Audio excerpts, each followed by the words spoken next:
¿Comenzamos entonces? Sí, ya está Buenos grabando. días. Damos comienzo a la 9ª clase del seminario La locura desde dentro, dedicada en esta ocasión, en estas primeras lecciones, al estudio de Paul Schreber. Os recuerdo muy brevemente lo que tratábamos la clase anterior para dar paso a lo que vamos a desarrollar en esta. Hablamos el miércoles pasado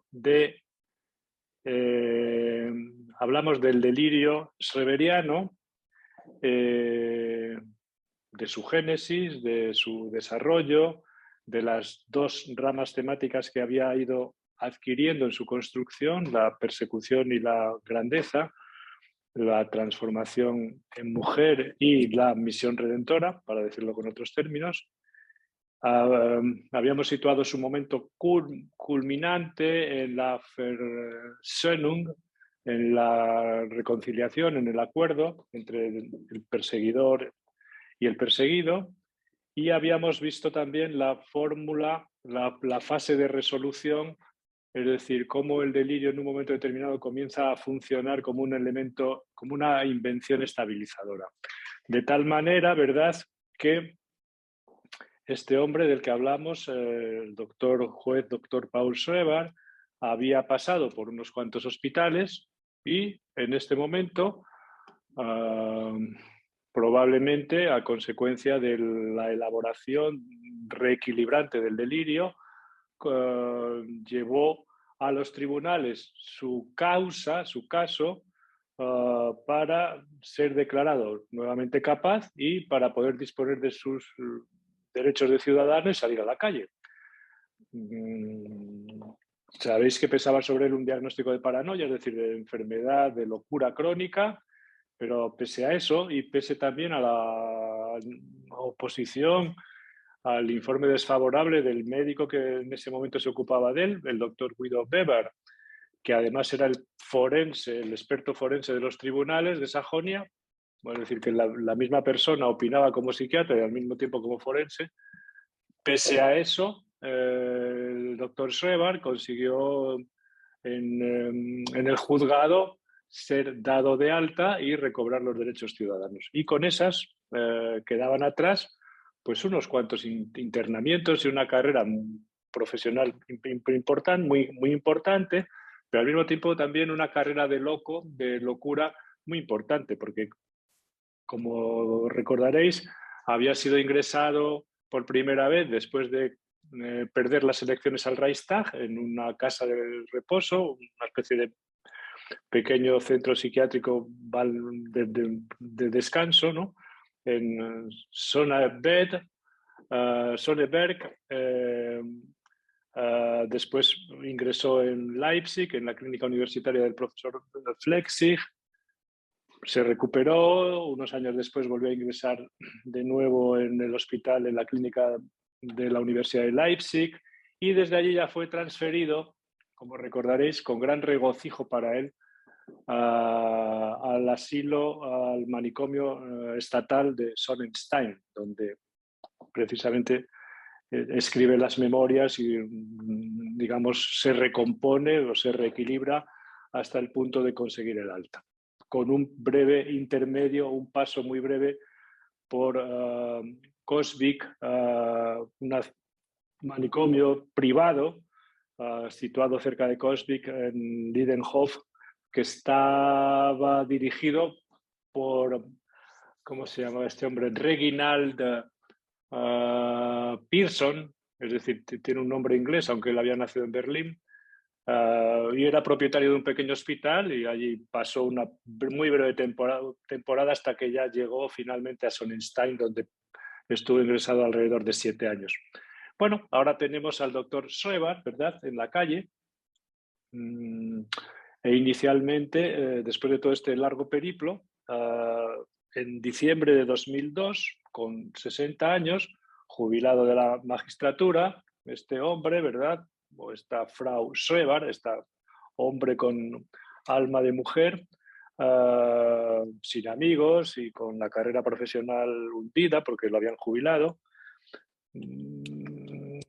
temido incluso por la propia mujer, por lo menos un poco, ¿no? Se alejó de los corredores, de los patios, en fin, puso tierra de por medio del hospital de Sonnenstein, que es un hospital, como sabéis, que había sido una cárcel, como ya os he comentado. No sé si tienes por ahí, Teresa, una foto del hospital de Sonnenstein. Eso es.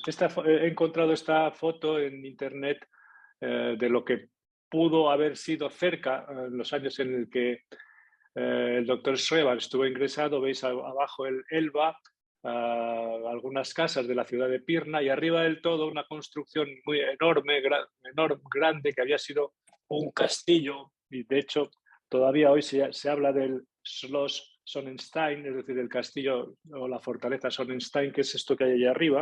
Y ahí es donde estuvo ingresado a este hombre hasta 1902. No sé si os he contado la historia de este castillo. Bueno, pues es un castillo de 1400 y pico, sufrió distintos destrozos, fuegos, etcétera, etcétera. Se tuvo que ir rehaciendo y a principios del siglo XIX se convirtió en un hospital psiquiátrico, dirigido por un médico que se había formado, un alemán, pero que se había formado en Francia y por tanto tenía un aire, digamos, muy reformador, al estilo Pinel. Pinit se llamaba el director. Y poco a poco, digamos, se había digamos, convertido en un hospital de cierta referencia, un hospital grande, un hospital para enfermos mentales. Poco tiempo después de que el doctor Schreber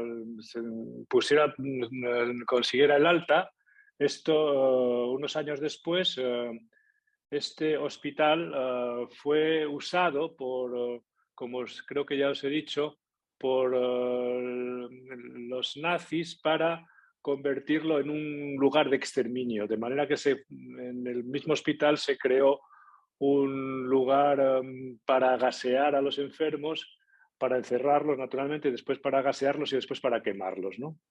Y tanto es así que en la ladera que baja hasta la ciudad todavía se ven algunas rebordes, ¿no? Por decirlo de alguna manera, donde hay cenizas de los cadáveres quemados, ¿no? Que todo eso se tiraba y iba corriendo por la ladera. Bueno, esto fue la historia de este hospital, que ahora tiene una parte de ese castillo que se puede visitar e incluso no se puede hospedar en ella. De acuerdo. Bueno, este es el doctor Schreber, ¿verdad? Que se pasó al principio de su ingreso aullando desde las ventanas y lo tuvieron que poner para la otra parte en un momento determinado, gracias a la estabilización que había conseguido con su trabajo estabilizador del delirio, ¿verdad? Puso tierra de por medio y se fue a su casita.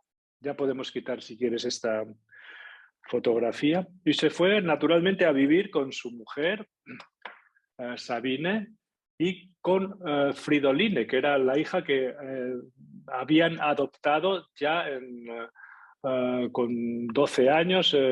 Sabine se había entrevistado con ella y con 13 años, cuando el doctor Schreber salió de alta, se fueron a vivir a una ciudad cercana, ¿verdad? La más grande de esa zona, que es Dresden, donde se había hecho construir una casa.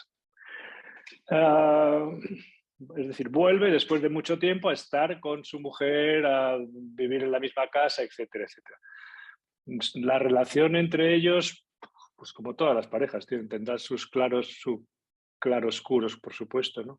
Pero sí que voy a aprovechar puesto que este seminario no es tanto dedicado a la interpretación de los casos y a examinar todas las teorías que se han hecho sobre él, que esto lo veremos muy brevemente, sino más bien a acercarnos al juez Paul Schreber como hombre, como persona, como ser, ¿no? Que tuvo su drama vital y que queremos acercarnos a él en el sentido como nos acercaríamos a cualquier persona a la que quisiéramos conocer, a él, a su familia, etcétera, etcétera.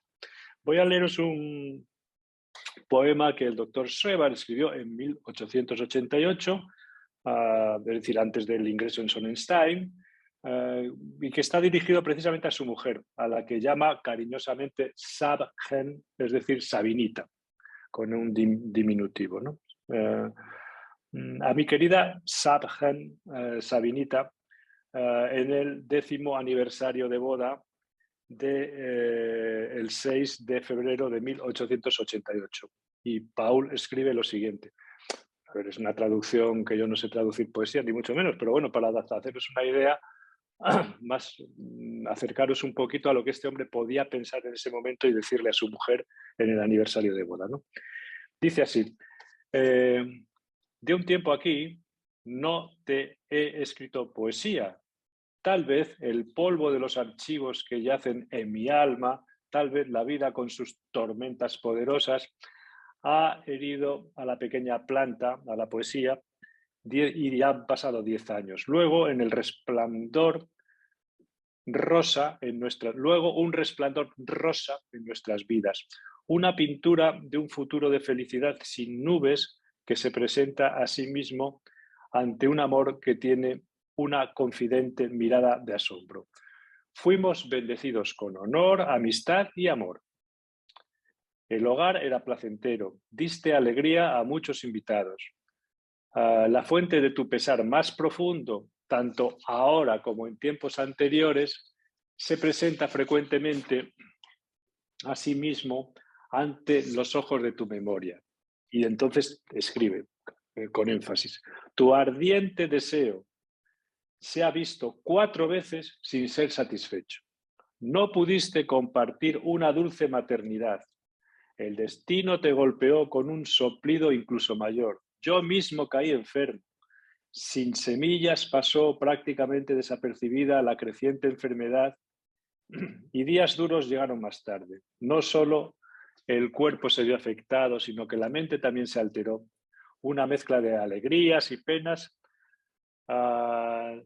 Seamos rodeados por el amor hasta que los tonos de plata resplandezcan o aparezcan en nuestras cabezas y hasta que dure por mucho tiempo y que sea así por mucho tiempo que la muerte nos separe.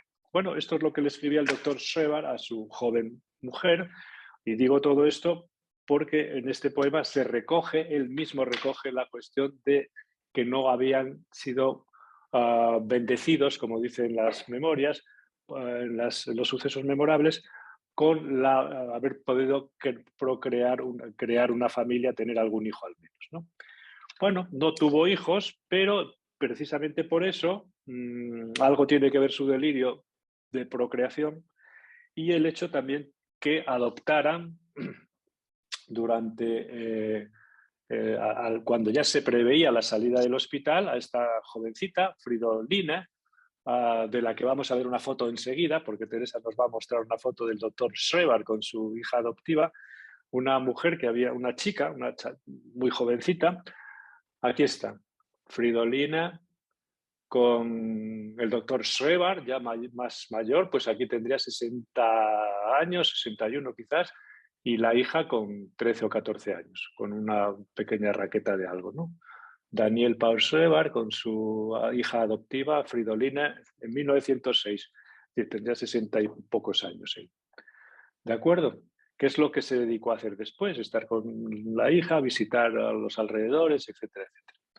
Entonces, no pudo tener hijos, adoptaron a esta niña, que con 12 años ya la madre adoptiva, es decir, la Sabina, la conoció, etcétera, etcétera.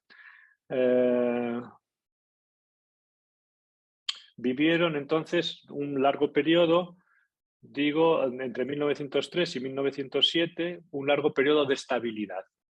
La familia Schreber, ¿verdad?, vivió en Dresde entre 1903, después de salir del manicomio, y 1907, un largo periodo de estabilidad. Luego vendrá otra nueva crisis, pero de esto ya nos ocuparemos después. Ahora,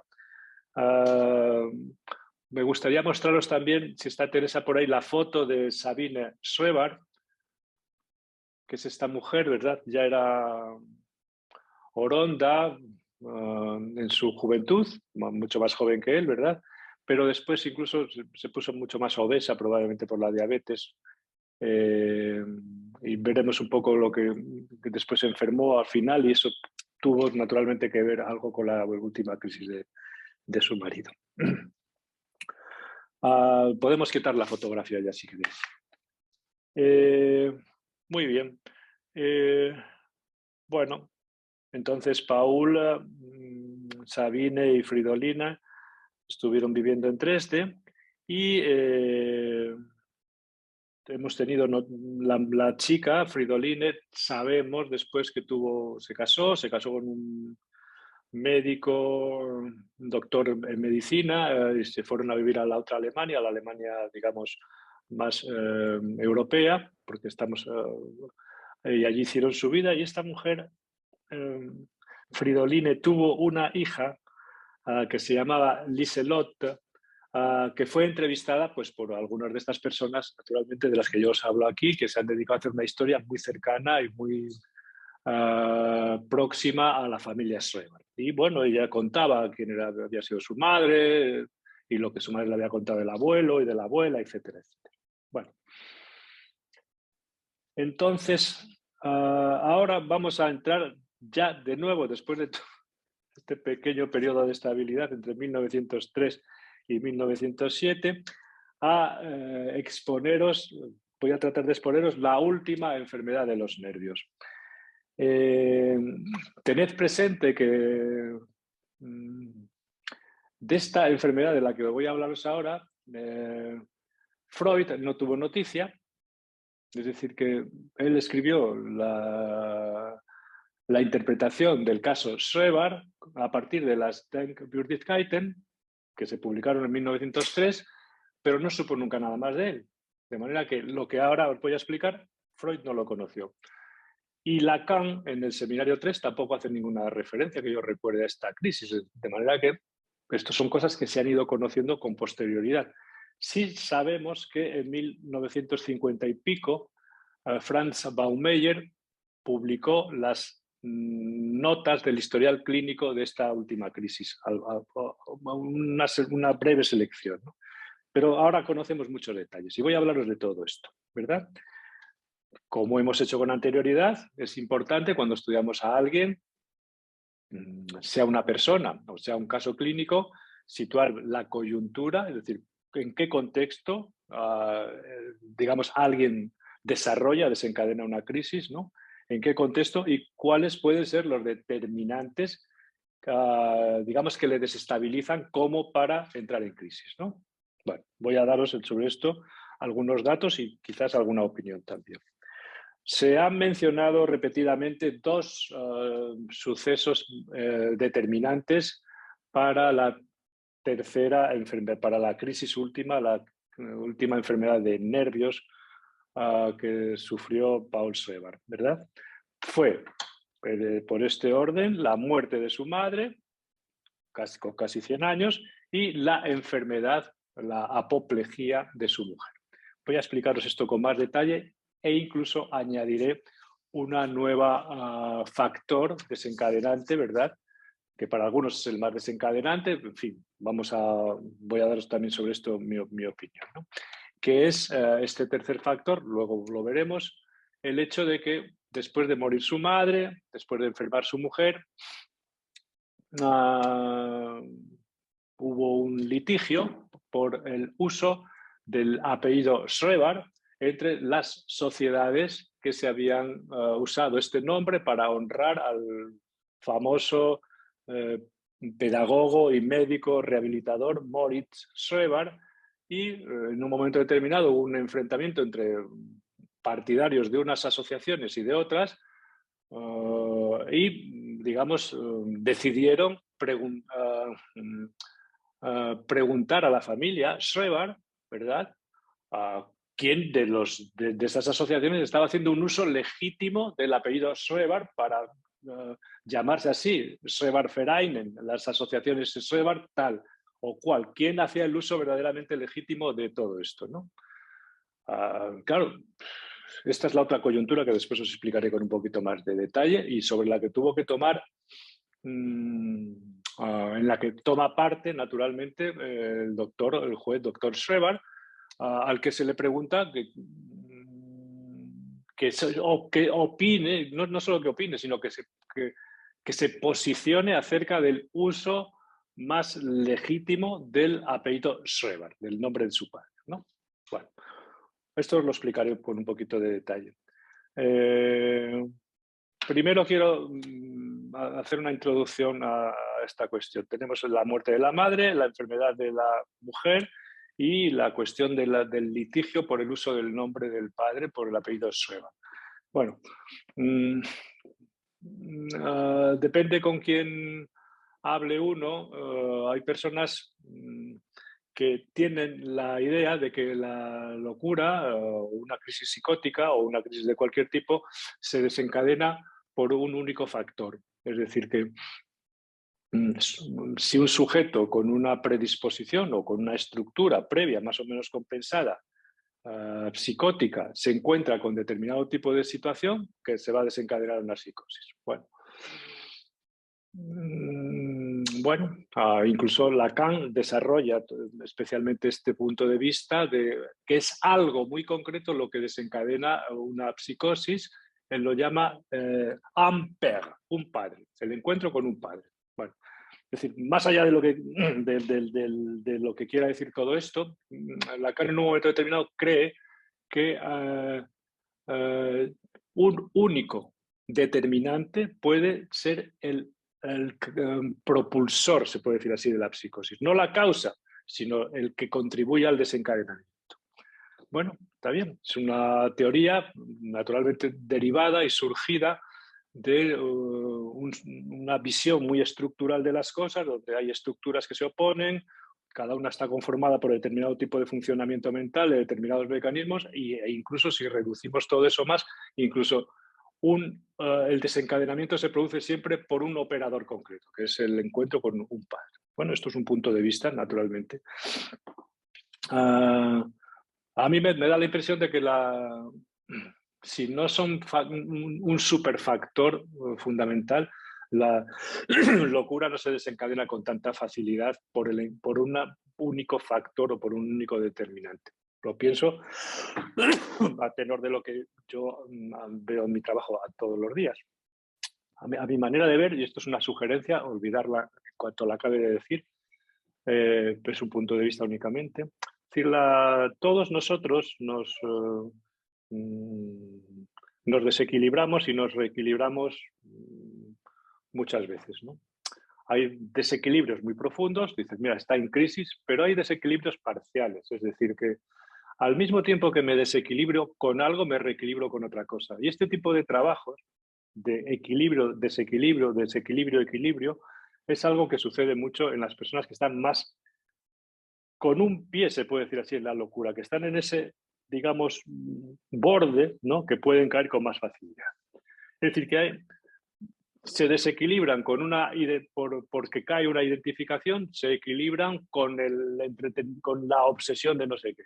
Se desequilibran porque les falta un soporte o de pronto han tenido un mal encuentro, pero rápidamente una identificación o cualquier muleta les vuelve a poner un poco en su sitio. Es decir, que yo veo que, por lo menos por lo que yo hablo con la gente, hay muchos equilibrios, desequilibrios, equilibrios, desequilibrios, hasta que viene uno potentísimo, que a veces no es nada más, no es ni siquiera uno potentísimo, sino la suma, el sumatorio de unos cuantos, y la gente ya cae panza arriba. Es decir, que tenemos aquí a este paciente, como uno que he visto yo esta mañana, que está ahí luchando a brazo partido por no desestabilizarse más de la cuenta, pero de pronto le dan una noticia de la enfermedad ya prácticamente mortal de un familiar que para él es esencial y ya con esto ya lo han dejado tieso, ¿no?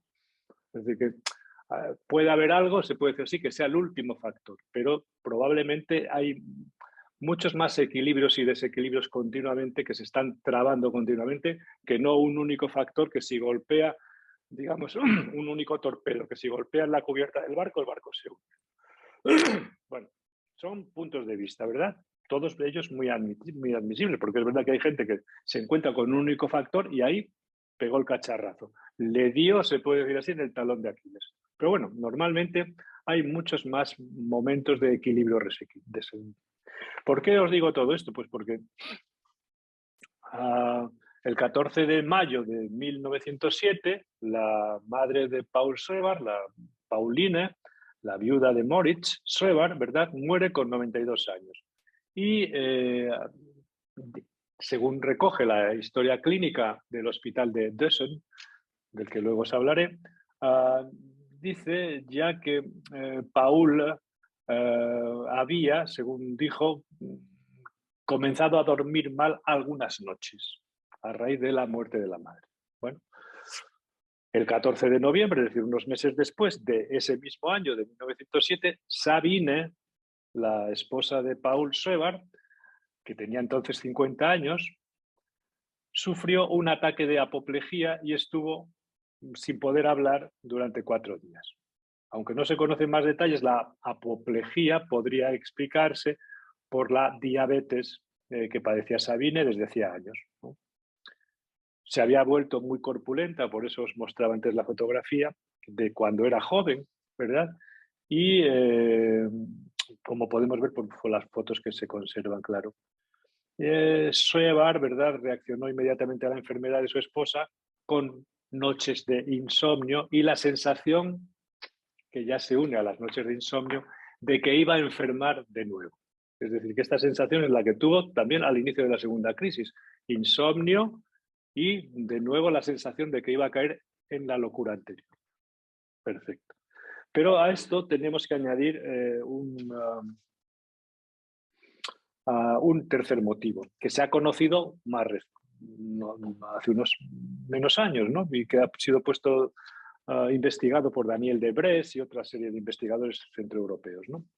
Y esto tiene que ver, como os decía, con el uso del apellido Schreber por parte de las asociaciones que se habían ido formando en honor a las publicaciones, a la obra social que había ocasionado el doctor Moritz Schreber y que había publicado libros muy leídos, casi bestseller en Alemania. Entonces, bueno, pues tanto había crecido, se puede decir así, los admiradores de este médico de Leipzig, que de pronto empezaron a disputarse quién hacía un uso más cabal de lo que era la herencia ideológica de este hombre. Bueno, entonces se creó una situación difícil. La madre había muerto, que es la que podía decir, la razón la tienen ustedes, ustedes no, etcétera, etcétera. La madre había muerto, con lo cual la tostada le quedaba a el único varón de la familia vivo, puesto que Gustav, el hermano mayor del doctor Schreber, se había pegado un tiro también. Entonces, las mujeres en aquella época contaban poco y con más razón, puesto que este hombre había sido juez, aunque ya estaba jubilado, y era doctor en Derecho, pues con más razón para preguntarle a él. Y esto es un poco en esa atmósfera que sucedió a finales de noviembre de ese mismo año, de 1907, cuando se le instó a pronunciarse sobre el uso más correcto, legítimo o cabal del apellido Schreber por parte de estas asociaciones. El caso es que cuando este hombre redactó una declaración, que no os voy a leer porque en realidad no dice nada, no se pronuncia en ningún sentido, ¿no? Simplemente da una opinión da una larga cambiada con toda esa opinión, ¿no? 26 días después de firmar su declaración y 26 días después se realizó el último ingreso definitivo ya, porque puesto que murió en el hospital. Es decir que también este factor hay que tenerlo en cuenta, probablemente más en cuenta incluso, o se suma a los anteriores para aparecer ya como la puntilla, por decirlo de alguna manera, que tumba definitivamente el precario equilibrio mental del juez doctor Schreber, que llevaba unos 5 años aproximadamente viviendo más o menos con cierto confort con su hija y con su mujer en una casa en Dresden, ¿no? Entonces, el 27 de noviembre de 1907, probablemente su hermana Clara le acompañó al hospital de Leipzig-Dösen. Dösen es una especie de barrio, de pueblo que está al lado de Leipzig, donde hay en aquella época había un hospital, que ahora os voy a enseñar una fotografía, es un hospital muy metido dentro de un bosque. No sé si Ángel, Teresa nos puede mostrar el hospital de Dösen. En un bosque, es un sitio, pues, un hospital psiquiátrico, pero con una especie de descanso, ¿verdad? Si os acercáis al hospital, veis que está todos los cristales rotos, que está abandonado, es decir, con pintadas, etcétera, etcétera. Es un sitio muy... Y ahí es donde pasó los últimos años de su vida el juez doctor Schreber, ¿no? Y ahí veo que hay una foto también de la familia Schreber, de todos ellos, ¿no? Esta es la familia de la que os hablaba, de un retrato de Richter, donde están pues, el padre Moritz Schreber, la madre Pauline, el chico más mayor, que es el que está detrás del todo, Gustav, Paul, probablemente, no sé por edad, probablemente uno o es el del libro o es el que está detrás, porque, y las otras tres chicas son las hermanas, ¿no? Una familia típica de esa época y de esa zona de Europa, que es el norte, la Sajonia de Leipzig. ¿De acuerdo? Bueno, esta es la fotografía de la familia famosa, que la he sacado del libro de Stilotan, en defensa de Schreber. ¿De acuerdo? Vamos entonces ahora ya podemos quitar la fotografía si queréis. Vamos a la última crisis que tuvo. ¿A qué le pasó a este hombre, no? Ahí lo habéis visto, ¿no? Con su hija, un señor ya mayor, con 60 y pico de años. Es verdad que 60 y pico de años muy vividos, porque el cronómetro de la vida de las personas no es el mismo para las personas que llevan una vida más o menos apacible que para las personas que llevan una vida muy intensa.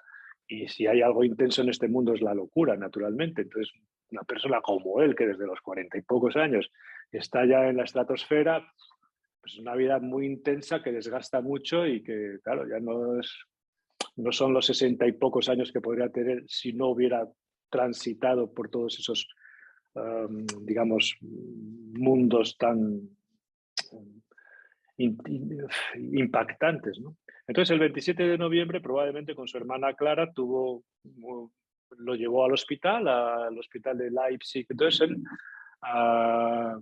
y un hospital que había sido creado en 1901, es decir, que estaba recién hecho, ¿no? Y ahí pasó los últimos días de su vida, los últimos 3 años y medio, hasta que murió. Pues luego os explicaré cuál es la causa de la muerte, ¿no? ¿Qué le pasó a este hombre? ¿Por qué ingresó? ¿Qué dice el historial clínico, no? Vamos a tomar unas notas del historial clínico que desarrolló Franz Baumeier en 1956, donde dice, recoge las opiniones de los médicos, dicen que apenas hablaba, que se pasaba el día tumbado, que se orinaba encima, que a veces se untaba con heces, ¿no? Y que destaca un cuadro, pues, de un humor muy depresivo melancólico, ¿no? De este ingreso no tenemos conocimiento, salvo por los informes de los médicos, es decir, de los observadores, no de él mismo, salvo algunos garabatos que escribió, de los que después os hablaré, ¿no? Todo lo que sabemos de lo que le pasaba, qué le pasaba al doctor Schreber en esta época, en 1907. Bueno, pues es lo que encontramos en el historial clínico, ¿no? Entonces, había dejado ya tiempo atrás lo que habían sido sus grandes actividades, el tocar el piano, todo este tipo de cosas. Nada, no hacía nada, se pasaba el día tumbado en la cama, etcétera, etcétera. En el historial se describen en varias ocasiones tendencias claras de suicidas, ¿no? Y un pensamiento, dicen, continuamente recurrente y oscurecido, es decir, muy triste, muy patético en ese sentido, pero, digamos, un pensamiento lúcido, claro, al mismo tiempo, ¿no? Los médicos de la institución sospecharon en repetidas ocasiones, así lo anotan en la historia clínica, que el paciente estaba sufriendo alucinaciones. Lo sospecharon, aunque él no dijo naturalmente nada. ¿Por qué lo sospecharon? Pues por lo que lo sospechamos nosotros. Cuando estás hablando con alguien que está alucinado y se muerde los labios, tapa las orejas o hace cosas así, es decir, que está contrabalanceando las voces o respondiéndoles, aunque sea con la boca cerrada, pues dices, usted está alucinado. Bueno, pues ahí está registrado así, ¿no? El doctor Schreber no dijo nada de si estaba alucinado o no, porque no hablaba, ¿no? A finales de marzo de 1911, es decir, pues 3 años y pico después de haber ingresado, el juez Schreber sufrió una angina de pecho intercurrente que se convirtió en una neumonía y de esa enfermedad murió el 14 de abril de 1911. Bueno, se ha escrito tanto sobre todas estas cosas. Voy a citaros a un autor al que conozco naturalmente, es un profesor de neurología y de psiquiatría de estos alemanes, más grande que un castillo, V. Peters, que ha escrito mucho sobre, ya os hablaré el próximo día de su opinión sobre el diagnóstico, pero él en un trabajo no muy largo, en un breve artículo que se llama Daniel Paul Schreber, el presidente del Senado enfermo, ¿no? Está publicado en una revista alemana de neurología y psiquiatría de 1995. Dice, y os lo leo textualmente, él dice que es posible que la enfermedad por la que murió este hombre haya sido causada por una agranulocitosis, por una enfermedad de la sangre, debida a la medicación administrada. Bueno, esto es una suposición porque, como os digo, no importa tanto cuál fuera el motivo fundamental, sino la cantidad de estudios que se han hecho sobre todo lo que sobre todo lo tocante a este hombre, ¿de acuerdo? Voy a leeros ahora algunos fragmentos de la historia clínica para abundar un poquito más en lo que estamos diciendo, ¿no? En la historia clínica, yo os lo leo textual, se pueden leer cosas como: sorprende sobremanera su extremada inaccesibilidad. Está tendido en la cama y recogido sobre sí mismo. 4 días después, se anota en la historia clínica, dice, murmura algo así como olor a cuerpo muerto, descomposición. Olor a cuerpo muerto, descomposición. Fijaros que esto ya lo decía 15 años atrás, ¿eh? Cuando ingresó en Sonneberg, después de las elecciones al Reichstag. Se puede deducir, dice la historia clínica, que se encuentra bajo la total influencia de delirios. Ingiere muy poca comida. Dice, no puede hacerlo, que no puede comer, porque no tiene estómago y no puede digerir. Esto, pues, las Denkbirdigkeiten lo podéis leer también así. Le han sustraído órganos, se los devuelven, etcétera, etcétera.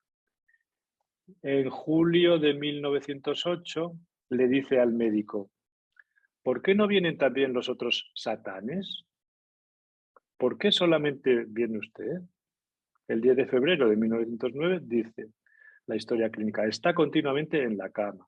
De tanto en tanto escribe con letras apenas legibles. Milagro. Tumba. Comida no. Fijaros lo de la comida, que guarda esa relación con el cuerpo, porque en la primera crisis se pasaba el día comiendo y porque él tenía la idea, la convicción de que estaba adelgazando. No sabemos más explicaciones, pero estos elementos están prácticamente en toda la locura de este hombre. Y otro del que después os hablaré, ¿no? De tanto en tanto garabatea algunas cosas en papeles que después se encontraron y se ha publicado sobre ello. Bueno, ya el 14 de abril de 1911 muere por las razones que ya hemos hablado. Tenía 69 años, ¿no? Bueno, y ahora una cosa muy importante. Fijaros, vamos a retrotraernos al inicio de la locura de este hombre, cuando entra en una melancolía de tipo una melancolía hipocondríaca de la que se recupera, ¿verdad? Pero unos 8 años después, tiene una crisis psicótica tremenda de la que hablamos hace 2 días y de la que desarrolló un delirio potentísimo que le llevó a un reequilibrio, ¿no? Si recordáis, ¿verdad? Una de la posición del sujeto Schreber ante la maldad del otro, es decir, la maldad de Flechsig y de Dios mismo, que al final es el que acaba ocupando el lugar de perseguidor, la posición de este hombre es la de un ser inocente. Él lo dice muchas veces, de muchas maneras. ¿Por qué la han tomado conmigo, no? Si esto no va conmigo, ¿no? Él habla desde la posición, en ese sentido, muy paranoica, es decir, es una crisis muy esquizofrénico, maníaca, melancólico, de todo, pero la posición del sujeto es muy paranoica. Entonces, él toma esa posición ante la posición paranoica, es la del sujeto que es inocente y está a merced de la maldad del otro. Esto es la posición paranoica. Pero no solo de la maldad del otro, sino que el otro, además, se lo pasa pipa jodiéndole a él, ¿no? Que eso es ya la paranoia paranoica, ¿no?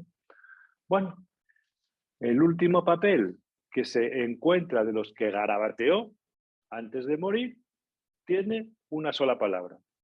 Y os la voy a leer. Unschuldig. Es decir, no culpable, es decir, inocente. Es decir, como había comenzado la locura suya, él siempre estuvo ahí, inocente. El otro la ha tomado conmigo, me ha jodido la vida y yo soy un inocente. Y esto es lo que escribió antes de morir.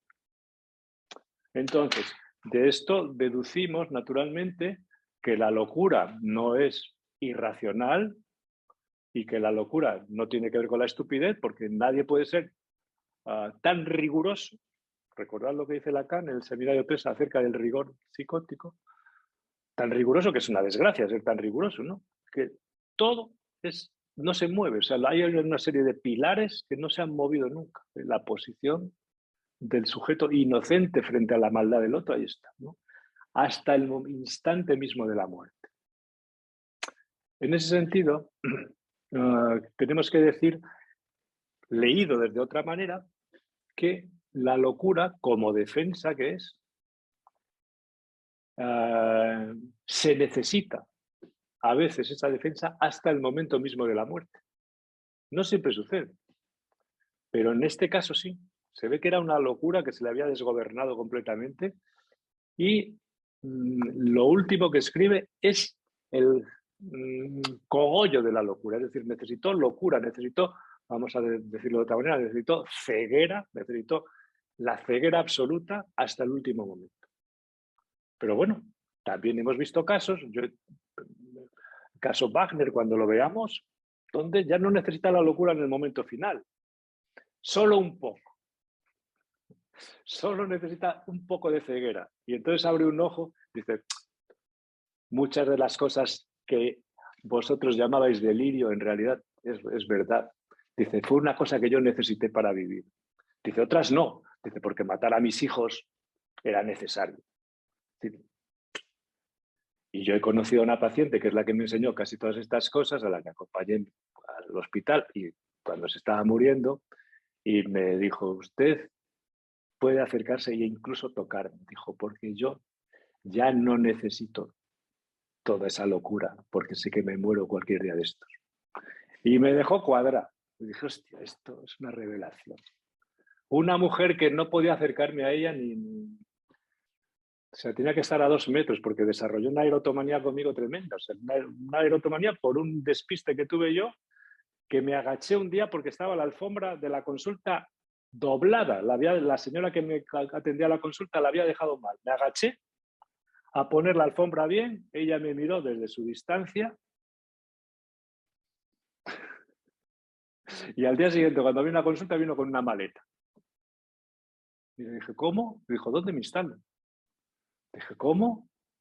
Dijo, un hombre que se pone a los pies de una mujer ya lo ha dicho todo. Bueno, a ver, pues esta mujer la acompañé durante 20 años y se murió de esa manera. Me dijo, ya puede usted acercarse, no. Todo aquello eran bobadas. Pero el doctor Schreber necesitó necesitó hasta el último instante la ceguera total. Es decir, que ahí vemos cómo la locura come el terreno y bueno, y así, pero todo esto tiene esta lógica aplastante, ¿no? Me gustaría deciros también algunas otras cosas, ¿verdad? Sabine Schoebar sobrevivió a su marido un año, ¿verdad? Después murió el 27 de mayo de 1912 en Dresde. La hija adoptiva, Fridoline Schoebar, se casó con un médico, doctor en medicina, como dicen los alemanes, doctor en medicina, Hugo Alexis Max Hammer, de Dresde, y en 1913 se marcharon a la Alemania Occidental. Y murió en Friburgo el 10 de mayo de 1981, habiendo concedido unas cuantas entrevistas a Plotán y a otra serie de personas que estaban ya como locos por allí, etcétera, ¿no? Bueno, se ha discutido mucho acerca del diagnóstico de este hombre, del doctor Schoebar, y eso le quiero dedicar una clase completa, no tanto para que nos perdamos, sino para ver cómo este asunto de los diagnósticos con un caso tan ejemplar se desdibuja y se nos va de las manos incluso, ¿no? Cómo se pueden ver de tantas maneras la enfermedad ejemplar, la locura ejemplar de una persona, ¿no? Que tiene incluso diagnósticos distintos, muy distintos. Bueno, y es por eso, en ese sentido, de lo que puede ser como una gran enseñanza, ¿no? Podemos fijarnos en el diagnóstico, ¿no? Pero lo que sí quiero deciros es que no falta la opinión, naturalmente, de quien ha escrito que este hombre había sufrido sífilis y, por tanto, que su diagnóstico es sífilis. ¿Quién dijo eso? Bueno, pues como es algo que a veces se repite e incluso lo dicen, por algún lado tengo el historiador, la Asociación Psiquiátrica Americana ha confiado toda la historia de la psiquiatría a una persona que se llama Edward Shorter, británica, aunque él vive en Canadá, ha hecho su carrera profesional en Canadá, y Edward Shorter es, digamos, un poco el que se dedica a hacer la historia oficial de la psiquiatría neurocognitiva, etcétera, etcétera, imperante en la Sociedad Americana de Psiquiatría, ¿verdad? Edward Shorter ha escrito mucho, incluso un libro sobre moda, quiere decir que él es historiador de profesión, no es clínico. Pero empezó a ganar un cierto predicamento y la verdad es que es un tío muy leído, etcétera, etcétera. Pero claro, la ideología que va sentando en su obra, pues el psicoanálisis, los psicoanalistas, pues una pata de perrunos, vamos, de degenerados de la cabeza todos. La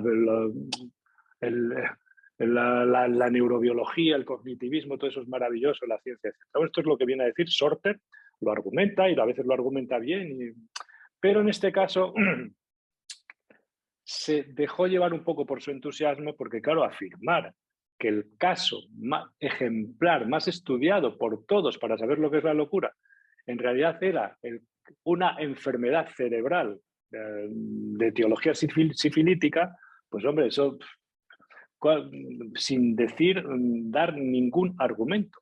Si hubiera sido cierto que Schoebar hubiera sido un sifilítico, una sífilis terciaria, en realidad todos estos argumentos que estamos desgranando aquí no servirían de nada. Pero el caso es que las investigaciones que se han hecho, a contrario, ¿verdad? Con la autopsia, con todo esto, nunca han dicho todo lo contrario, ¿no? Para no meterme con tanto lío y tanto jaleo, voy a leeros a otro autor del que no se ha hablado, aunque he tomado algunas cosas que él dice, Thomas Dalzell. Thomas Dalzell escribió un libro muy interesante que se llama el Schoebar de Freud entre la psiquiatría y el psicoanálisis. Es un libro publicado en Londres en 2011. Voy a leeros ahora el párrafo de este hombre. Y es que, curiosamente, según pone en las solapas del libro, era un teólogo que después se hizo psicoanalista lacaniano. Entonces, si era teólogo, quiere decir que tiene una formación muy rigurosa, muy tal, y después como psicoanalista, claro, tiene su opinión también sobre todo este asunto. Voy a leeros un párrafo donde resume un poco todos estos asuntos y así no me enrollo yo mucho más. Después de la salida de Sonnenstein, el estado de Schoebar se estabilizó de forma fiable. Según los informes de su hermana registrados en el archivo de pacientes del hospital de Tessen, los gritos fueron desapareciendo poco a poco y solo interrumpían ocasionalmente su sueño. Los gritos, es decir, que Schreber gritaba en Pirna, en el manicomio, y cuando fue a casa con su mujer a Dresde, pues gritaba también. Y claro, la mujer con los vecinos, menos mal que tenían una casa un poco aislada, ¿no? Pero fueron cediendo poco a poco. El estado de ánimo nunca desapareció del todo, el ánimo depresivo, ¿no? Pero aprendió a vivir con él y nunca habló de su delirio. Nunca habló de su delirio. Se mantuvo todo lo ocupado que pudo, se propuso construir una casa e incluso quiso volver a trabajar para el ministerio, pero sin conseguirlo. El hecho de que fuera capaz de dar un discurso en un bautizo familiar en 1904, es decir, un año y pico después de salir del manicomio, y de escribir poemas para el 90º cumpleaños de su madre en 1905 y para el 50º de su esposa en junio de 1907, sugieren que su estado dice Dalzell, se había estabilizado considerablemente. Sin embargo, dice, todo cambió cuando su mujer sufrió un ataque de apoplejía el 14 de noviembre de 1907, 6 meses después de la muerte de su madre. Las noches de insomnio volvieron a aparecer y él parecía agotado. Sintió que iba a enfermar de nuevo y volvieron los viejos ruidos. Fue ingresado en la casa de salud del hospital psiquiátrico de Leipzig-Dösen, y allí volvió a experimentar graves alucinaciones en las que creía ser un cadáver, así como cambios de humor de un extremo a otro. Permanecía encerrado en sí mismo y apenas se comunicaba con el mundo exterior, salvo en retazos de conversación o en escritos ilegibles. Estas notas se conservan en el archivo de Leipzig y una interpretación de un garabato más legible dice, vamos a ver si lo podemos traducir un poco, estoy eternamente condenado. Estoy eternamente condenado. Bueno, esto nos da un índice. Estoy eternamente condenado, no lo dice este autor, pero a nosotros que nos dedicamos a tratar con estas personas, esto nos da un índice de que era un cuadro con un fondo muy melancólico. Estoy eternamente condenado. O sea, ¿qué tal está usted, don Antonio? Estoy eternamente condenado. Anota, melancolía. Eso es así, eternamente condenado. ¿Quién puede decir estoy eternamente? Pues un melancólico, no hay más. Y para decir estoy eternamente condenado hay que ser muy melancólico. No quiere decir que solo fuera melancólico, estaba loco también de la paranoia, pero tenía un fondo muy melancólico. Los últimos días de Schreber transcurrieron en un grave estado catatónico. Bueno, si no catatónico, pone catatónico, por lo menos de una rigidez, ¿no? A principios de 1911 sufrió una infección en el pecho, el único medio de salvarlo había sido la cirugía, pero dado su estado completamente desolado, se decidió que sería inútil y murió de una pleuresia crónica. Bueno, perfecto.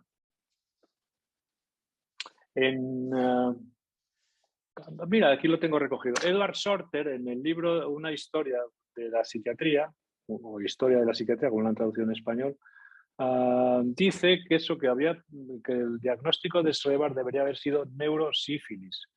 Claro, Lotan, que es psiquiatra de formación, profesor del hospital de psiquiatría del hospital Monte Sinaí, es decir, que el bobo no es, y es psicoanalista de la Asociación Psicoanalítica Internacional, él, que ha mirado todos los papeles habido y por haber, ha señalado con razón que no solo no se mencionó en los expedientes del caso, en los informes, sino que en la autopsia realizada al día siguiente de la muerte no se encontraron pruebas de ello. Eso está publicado en 2001. De hecho, las notas de la clínica universitaria del 8 de diciembre de 1884 sí hablan de que se administró un medicamento del que ya hemos hablado, ¿verdad? Yo no sé si era yoduro de potasio o una cosa de estas, de que porque se sospechaba sífilis. Se sospechaba. Pero el informe de la autopsia, de 3 páginas, no encontró más patología en sus órganos que la pleuritis exudativa crónica, el piotórax, todo este tipo de cosas, etc. ¿no? Y aunque encontró múltiples hemorragias en la protuberancia, no encontró ninguna anomalía en el cerebro como tal. Ya está. Esto es lo que dice la autopsia. Por tanto, si uno quiere decir que tenía neurosífilis, como si quiere decir que era del Real Madrid. Bueno, lo afirmas porque te da a ti el punto. Perfecto. Bueno, creo entonces, vamos a hacer un pequeño balance de todo esto. Tenemos a este hombre entonces con una vida profesional, lo habéis visto, en una familia acomodada, no de nuevos ricos, sino de gente acomodada, de una tradición de estudiosos, de ciencias naturales, del derecho, de la medicina, etcétera, etcétera. Y con una proyección profesional elevadísima, pero que rápidamente, con 40 y pocos años, empezó a dar signos de que no tenía la cabeza en su sitio y primeras hospitalizaciones, lo que no le impidió continuar con su vida profesional, etcétera. Se salvó de una locura más grave a través de la construcción de ese delirio maravilloso, la expresión suya, ¿no? Según el cual él tenía la misión redentora del mundo a través de la procreación de una nueva raza. El caso es que con ese eureka eso le sentó bien y consiguió el alta del manicomio, porque nadie salía de un manicomio, y menos contra la opinión del forense. Y años después de vivir 5 años más o menos estable, haber adoptado a una hija, vivir con su mujer, por estas razones que hemos hablado, probablemente las tres tienen mucho que ver. No sabemos cuál más y cuál menos, pero ¿por qué? Porque no conocemos de viva voz de este hombre qué importó la muerte de su madre a él, qué le importó la enfermedad, a la apoplejía de la mujer y en qué le conmovió, podemos sospecharlo naturalmente por los conocimientos que tenemos, que se pronunciara con respecto al legado, al uso auténtico del apellido del Schreber, que con él se terminaba, por otra parte.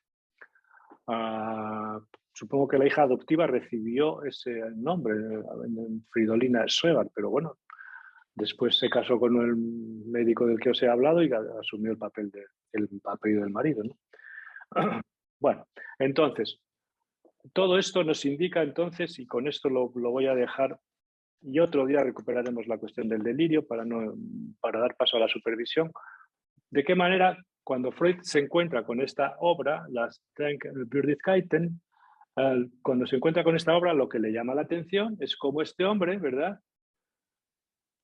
es capaz de construir todo un delirio perfectamente trabado, perfectamente explicado, con una prosa elegantísima, que lo primero que llama la atención, no de Freud, sino de cualquiera que lea esto, es cómo se puede ser tan listo, tener esa supercabeza y estar tan loco.